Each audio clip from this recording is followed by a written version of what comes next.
एक ऐसी खबर आपको दिखा रहे हैं जो आपके जीवन से, आपकी जिंदगी से जुड़ी हुई है और ये आपको एक सावधान करने वाली खबर है, इसलिए आज आप इसे बहुत ध्यान से देखिएगा। हमारे प्राचीन ग्रंथ महाभारत का एक प्रसंग है जिसमें यक्ष और युधिष्ठिर के बीच सवाल जवाब होते हैं, एक संवाद चल रहा है। इस प्रसंग में यक्ष युधिष्ठिर से पूछते हैं कि सुखी कौन है। इस पर युधिष्ठिर का जवाब है कि सुखी वो है जिस पर कोई कर्ज नहीं है। लेकिन वो द्वापर युग की बात थी, अब हम कलयुग में हैं और इस दौर में कर्ज जीवन का एक अभिन्न अंग बन चुका है। कई बार तो लोग कहते हैं कि जो जितना बड़ा व्यक्ति होगा उसके ऊपर उतना ही कर्ज होगा। घर का कर्ज, गाड़ी का कर्ज, सुख सुविधाओं और वस्तुओं के लिए कर्ज, और कई बार बड़े शहर में अपनी जिंदगी किसी तरह चलाने के लिए भी लोग कर्ज लेते रहते हैं, लेना चाहते हैं। लोगों की इसी आदत और मजबूरी को चाइनीज ऐप्स ने अब निशाना बनाया है और कर्ज का एक ऐसा जाल उन्होंने भारत के लोगों के आसपास बुन दिया है जिसमें गरीब, तंगहाल और जरूरतमंद लोग बड़ी आसानी से फंसते चले जा रहे हैं। लोग बैंक लोन के लंबे पेपर वर्क से बचने के लिए मोबाइल ऐप्स के जरिए आजकल लोन ले रहे हैं। ये ऐसी ऐप्स हैं जिनसे लोन तो फटाफट मिल जाता है, लेकिन इंस्टेंट लोन का ये लालच बाद में बहुत महंगा पड़ता है। ब्याज की दरें और वसूली की शर्तें ऐसी होती हैं कि एक तरफ कर्ज चढ़ता चला जाता है और दूसरी तरफ वसूली इस तरह होती है कि आपको अपनी इज्जत भी सरेआम गंवानी पड़ सकती है। दिल्ली पुलिस ने एक ऐसे ही लोन ऐप रैकेट का खुलासा किया है, भंडाफोड़ किया है, जो लोगों को तुरंत लोन का लालच देता था और इसके बदले में कई गुना ज्यादा रकम की उगाही करता था। दिल्ली में हाल ही में इस तरह के कई मामले सामने आए, जिस पर एक्शन लेते हुए पुलिस ने दिल्ली में एक 3 मंजिला इमारत पर छापा मारा और वहां पिछले 2 साल से फ्लाई हाई ग्लोबल सर्विसेज के नाम से एक कॉल सेंटर चल रहा था, जहां 149 टेलीकॉलर्स लोन लेने वाले लोगों को फोन पर धमकाकर उगाही का काम करते थे। पुलिस ने 4 लोगों को गिरफ्तार किया है, जिनमें इस रैकेट को चलाने वाला अपराधी अनिल कुमार भी शामिल है। इस लोन ऐप रैकेट के तार चीन से जुड़े हुए हैं, जहां इसके असली मास्टरमाइंड बैठे हैं। दिल्ली पुलिस के मुताबिक अनिल कुमार की डिंग टॉक ऐप के जरिए, ये एक ऐप है जिसको बोलते हैं डिंग, तो ये डिंग टॉक ऐप है, इसके जरिए ये अनिल कुमार 2 चीनी नागरिकों से मुलाकात इसने की, जो 2 अलग अलग लोन ऐप्स के जरिए भारत में कर्ज बांटते थे। अनिल कुमार की ड्यूटी ये थी कि इन दोनों चीनी लोन ऐप्स ने जिन लोगों को कर्ज बांटे उन्हें फोन करके पैसे का कलेक्शन उसे करना होगा और फिर बैंक खाते में जितनी भी रकम आएगी उसमें से अपना 30% कमीशन निकालकर ये उन दोनों चीनी नागरिकों को भेज देता था। पिछले साल मार्च से लेकर अब तक Anil Kumar Chinese loan apps के जरिए लोन लेने वाले लोगों से 10 करोड़ रुपए की उगाही कर चुका था, जिसमें से 3 करोड़ रुपए उसका कमीशन के तौर पर उसके थे। इस इंस्टेंट लोन ऐप का जो गैंग है, इसका शिकार बन चुके एक पीड़ित व्यक्ति ने हमारे साथ अपनी आप बीती शेयर की है। वो आज आपको जरूर सुननी चाहिए, क्योंकि उसकी जगह आप में से कोई भी हो सकता है। मैंने सोशल मीडिया फेसबुक पर एक लोन ऐप का देखी, उस पर मेरे को 50,000 रुपये का लोन शो हो रहा था। मुझे पैसे की ज़रूरत थी, मैंने वो लोन ऐप डाउनलोड करी। लोन ऐप डाउनलोड करने के बाद उन्होंने मेरे से मेरे कॉन्टैक्ट्स, मेरी इमेजेस, मेरे डॉक्यूमेंट्स, मेरे रिकॉर्डिंग्स, सब डाटा का एक्सेस मांगा। वो डाटा एक्सेस होने के बाद वो डाटा एक्सेस हो गया। उसके बाद उन्होंने मेरे को 7,000 रुपये का लोन दिया। 7,000 रुपये लोन देने के बाद उन्होंने मेरे को हरासमेंट करना चालू कर दिया, मेरे साथ मिसबिहेव करना चालू कर दिया। उन्होंने मेरे से पैसों की डिमांड रखने लगे। मैंने 7,000 का 15 गुना अपनी इज्जत और अपने डर के वजह से 1 लाख रुपए भर भी दिया। उसके बाद भी उन्होंने मेरे को हरासमेंट, मेरी फोटोज का मिसयूज करने लगे। मेरी फोटोज के ऊपर गंदी गंदी वीडियोस एडिट करके डालने लगे। मेरे डॉक्यूमेंट्स को मिसयूज किया। मेरे कलीग्स को, मेरे रिलेटिव्स को गंदे गंदे मैसेजेस भेजे। मेरे रिलेटिव्स की फोटो को, मेरे रिलेटिव्स के व्हाट्सएप नंबर को व्हाट्सएप पे ऐड करके उनकी फोटोज को मिसयूज किया। मेरे को बहुत ज्यादा उनको भी हरास किया और मुझे बहुत ज्यादा हरास किया। मेरे को ऐसा हो गया, एक टाइम पर ऐसी नौबत आ गई थी कि मैं अपनी सुसाइड करने को होने चाह रहा था। ये जो पूरा रैकेट है, ये हिंदी फिल्मों के खलनायक साहूकारों की तरह बहुत चालाकी से लोगों को अपने जाल में फंसाता था और तरह तरह के लालच देता था। पुलिस ने बताया है कि इस सिंडिकेट का जाल पूरे भारत में फैला हुआ है। ये लोग बिना KYC वेरिफिकेशन के इजी लोन का ऑफर दिया करते थे और बहुत कम समय में या फिर कई बार तुरंत लोन देने का वादा करते थे और इसके बाद लोन लेने वालों को प्रताड़ित करने और उनसे उगाही करने का काम शुरू होता था। इसकी पूरी क्रोनोलॉजी आज हम आपको बताते हैं। सबसे पहले लोगों को SMS के जरिए या फिर फेसबुक सहित तमाम प्लेटफॉर्म्स पर विज्ञापनों के जरिए तुरंत लोन लेने का ऑफर दिया जाता था। और आप भी नोट कीजिएगा, आपके पास भी कभी फेसबुक पर, कभी व्हाट्सएप पर या किसी और सोशल मीडिया पर इस तरह के मैसेजेस और विज्ञापन आते रहते होंगे जिसमें वो कहते होंगे कि आपको तुरंत लोन मिल जाएगा और किसी कागजात की कोई आवश्यकता नहीं है। ये कर्ज वाले जाल में आपको फंसाने की एक प्रचार योजना है।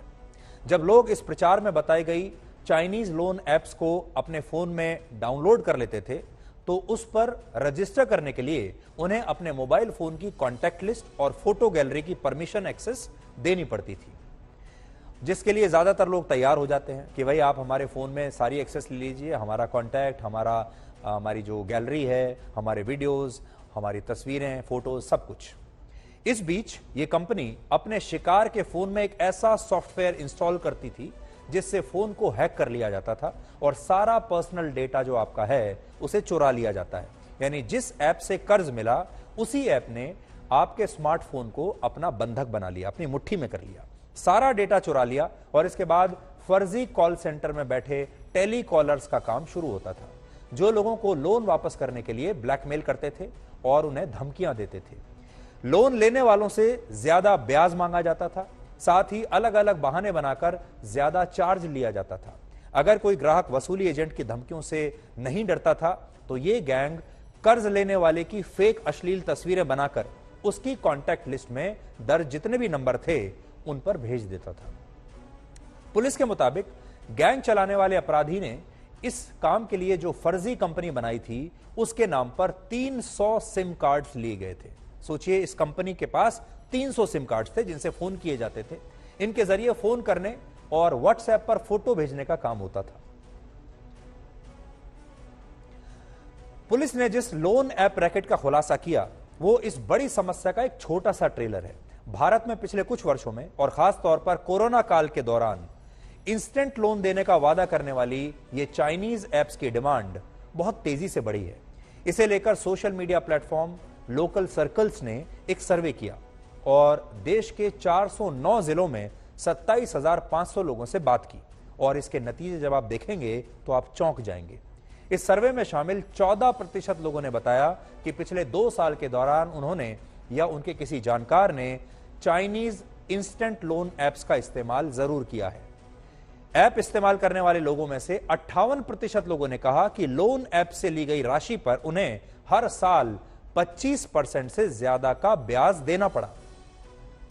इससे यह भी पता चला कि जब कोरोना महामारी अपने चरम पर थी तो कुछ इंस्टेंट लोन ऐप्स ने अपने ग्राहकों से 400 से 500% ब्याज वसूला है। अब आप सोचिए, अंदाजा लगाइए, कल्पना कीजिए, 400 से 500% ब्याज की दर है और वो इन्होंने वसूली है।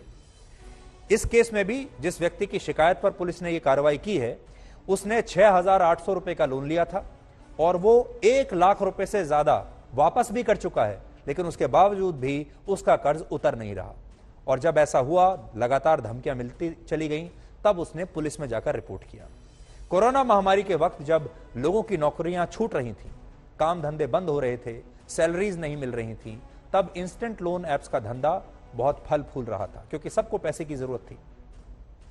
रिजर्व बैंक ऑफ इंडिया ने पिछले साल एक रिपोर्ट जारी की थी जिसमें यह बताया गया कि उस समय यानी तब भारत में करीब 1050 इंस्टेंट लोन ऐप्स एक्टिव थे। सोचिए, 1050 लोन ऐप्स, इनमें से करीब 600 लोन ऐप्स अवैध रूप से काम कर रही थीं। 80 फर्जी लोन ऐप्स गलत तरीकों का इस्तेमाल करके गूगल प्ले स्टोर पर भी उपलब्ध थीं और सिर्फ 90 ऐप्स ऐसी थीं जिनका कोई फिजिकल एड्रेस सही पाया गया। और पिछले महीने ही रिजर्व बैंक ऑफ इंडिया भी इसे लेकर अपनी चिंता जता चुका है। उसमें मेजॉरिटी जो है, most of it, they are unregistered lending apps, मतलब जिसको आप वो अपने आप कर रहे हैं, they are not registered with the RBI. So वहां पे जो हो रहा है उसमें लॉ एनफोर्समेंट एजेंसीज जो है, जो स्टेट पुलिस हो या बाकी लॉ एनफोर्समेंट एजेंसीज हो, उनको कार्रवाई करना चाहिए और वो कार्रवाई कर रहे हैं। कंप्लेंट्स रजिस्टर हो रहे हैं, वो कार्रवाई कर रहे हैं। हमारे पास भी जब कंप्लेंट होता है हम इमीडिएटली अनरजिस्टर्ड लेंडिंग एप्स को जो कस्टमर या जो कंप्लेंट करते हैं उनको एडवाइस करते हैं कि आप तुरंत पुलिस में कंप्लेंट करिए, और पुलिस में भी कई सारे स्टेट्स में इफेक्टिव एक्शन लिया गया है। अब ये पहली बार नहीं है जब इंस्टेंट लोन ऐप्स के जरिए ब्लैकमेलिंग और उगाही के रैकेट का ऐसा खुलासा हुआ। इससे पहले अप्रैल में भी दिल्ली पुलिस ने ही एक और ऐसे गिरोह के 8 लोगों को पकड़ा था जो चाइनीज ऐप्स के जरिए करोड़ों रुपए की उगाही कर चुके थे। इसके अलावा मुंबई, हैदराबाद और बेंगलुरु जैसे बड़े शहरों में पिछले 2 वर्ष के दौरान ऐसे कई गैंग्स पकड़े जा चुके हैं। तेलंगाना में ऐसे केस सबसे ज्यादा दर्ज हो रहे हैं। तेलंगाना की सरकार के मुताबिक इस साल अब तक लोन ऐप्स के फ्रॉड से जुड़े 900 केसेस उनके यहां दर्ज हो चुके हैं। इंस्टेंट लोन ऐप्स के जरिए ब्लैकमेलिंग और उगाही की मार्केट वैल्यू अरबों रुपए की बताई जाती है, जिसके चुंगल में फंसकर बहुत सारे लोग हमारे देश में आत्महत्या तक कर चुके हैं। वर्ष 2021 में अकेले हैदराबाद में लोन ऐप्स के जरिए उगाही और प्रताड़ना से तंग आकर 6 लोगों के सुसाइड की घटनाएं दर्ज हुई थी। इसके अलावा मुंबई और पंजाब से भी लोन ऐप से ठगे गए लोगों ने आत्महत्या की थी। अब पूरी कहानी हमने आपको बता दी, समस्या आपको बता दिया, लेकिन आपको क्या करना चाहिए, इसका सॉल्यूशन क्या है, यह भी सुन लीजिए। इंस्टेंट लोन ऐप्स के फर्जी वाड़े को खत्म करने के लिए रिजर्व बैंक ऑफ इंडिया जल्द ही एक रेगुलेटरी अथॉरिटी बनाने की तैयारी कर रहा है। लेकिन इन फर्जी ऐप से बचने के लिए आपको भी सावधान रहने की जरूरत है। सबसे पहले तो आप ही को सावधान रहना होगा। आप लोन ऐप्स के जाल में फंसने से कैसे बच सकते हैं, इसके लिए आज हम आपको कुछ टिप्स दे रहे हैं। आप ध्यान से सुनिए या लिख लीजिए। अगर आपके मोबाइल फोन पर इंस्टेंट लोन का कोई भी लुभावना मैसेज आए जिसमें कोई लिंक हो, तो उस पर क्लिक करने की गलती बिल्कुल ना करें। उस लिंक को कभी क्लिक ना करें। अगर कोई ऐप आपसे आपके बैंक खाते की जानकारी, आपके डेबिट कार्ड या क्रेडिट कार्ड का पिन या कोई अन्य पर्सनल जानकारियां मांगता है तो बिल्कुल ना दें, उससे हमेशा सावधान रहें। ऐसे लोन ऐप्स जो प्रोसेसिंग फीस के नाम पर ज्यादा पैसा मांगते हों, उन पर बिल्कुल यकीन ना करें। जिस भी ऐप से आप लोन के लिए अप्लाई कर रहे हैं, उसकी जानकारी रिजर्व बैंक ऑफ इंडिया की वेबसाइट पर जाकर वेरीफाई जरूर करें। और सबसे बेहतर तो यही होगा कि आप किसी बैंक या भरोसे वाले नॉन बैंकिंग फाइनेंशियल कंपनी यानी एनबीएफसी से जुड़े ऐप के जरिए ही लोन के लिए आवेदन करें, वो तो सबसे अच्छा रहेगा। हमारे देश में कर्ज लेने की जो व्यवस्थाएं हैं, उनमें एक तरफ तो बैंक हैं और दूसरी तरफ वो पुरानी व्यवस्था है जिसके तहत गांवों में, कस्बों में और छोटे शहरों में रहने वाले लोग अक्सर अपने जानने वाले अमीर लोगों से या साहूकारों से एक तय ब्याज पर लोन लिया करते थे, उधार लिया करते थे और फिर उसे अपनी क्षमता के अनुसार चुकाते रहते थे। ऐसी जो व्यवस्था है हमारे सामाजिक ताने बाने का हिस्सा रही है। हमारे देश में जो किसान हैं, मजदूर हैं, वो अपने गांव में ही किसी न किसी साहूकार से, किसी न किसी आड़ेती से पैसा उधार लेते रहते हैं और ये लेन देन जो है आपस में चलता रहता है। अब बैंक के पास जब जाते हैं तो बैंक की समस्या यह है कि बैंक के पास कागजी कार्रवाई बहुत करनी पड़ती है। बैंक आपसे तमाम तरह के डॉक्यूमेंट्स लेता है और यह देखता है कि आपकी लोन को वापस करने की क्षमता कितनी है, और अगर आपने वापस नहीं किया तो फिर लोन आपसे वसूली कैसे करेगा, इसलिए आपको कुछ गिरवी रखने के लिए भी कहता है। यह प्रोसेस लंबा हो जाता है। आसपास के लोगों से लोन लेते हुए लोगों के मन में एक हिचक अक्सर रहती है कि किसी दिन कर्ज की वजह से, मान लीजिए आप कर्ज ना चुका पाएं, तो उनका समाज में कोई बड़ा अपमान भी हो सकता है, उन्हें अपमान सहना पड़ सकता है। हमारे समाज में आप जानते हैं, कर्ज लेना और फिर उसे ना चुकाना अगर समाज में लोगों को पता चल जाए तो यह एक अपमान का विषय होता है। लेकिन मोबाइल ऐप्स का कोई चेहरा नहीं होता। इन ऐप्स के सामने लोग निश्चिंत हो जाते हैं। उन्हें लगता है कि जिससे वो कर्ज ले रहे हैं उसका कोई चेहरा नहीं है, इसलिए नजरें चुराने की नौबत नहीं आएगी और इसी बेफिक्री का फायदा उठाकर चाइनीज ऐप्स उन्हें फंसा लेती हैं। हिंदी के मशहूर उपन्यासकार मुंशी प्रेमचंद ने शोषित और वंचित किसान की दयनीय स्थिति को अपनी कहानी में बताया था। उस कहानी का नाम था सवा सेर गेहूं। सवा सेर गेहूं का कर्ज कैसे शंकर नामक एक सीधे साधे किसान को पूरी जिंदगी गुलामी की बेड़ियों में जकड़ लेता है और धोखे की वजह से उसकी आगे की पीढ़ियां कर्ज के बोझ से पिसती चली जाती हैं। यह प्रेमचंद की इस कहानी का सार था। अब हम किताबों से ब्लॉग्स पर आ चुके हैं और कर्जे का धोखा भी बही खाते से निकलकर मोबाइल ऐप्स पर आ गया है। इसलिए आपको बहुत ही ज्यादा सावधान रहने की आवश्यकता है।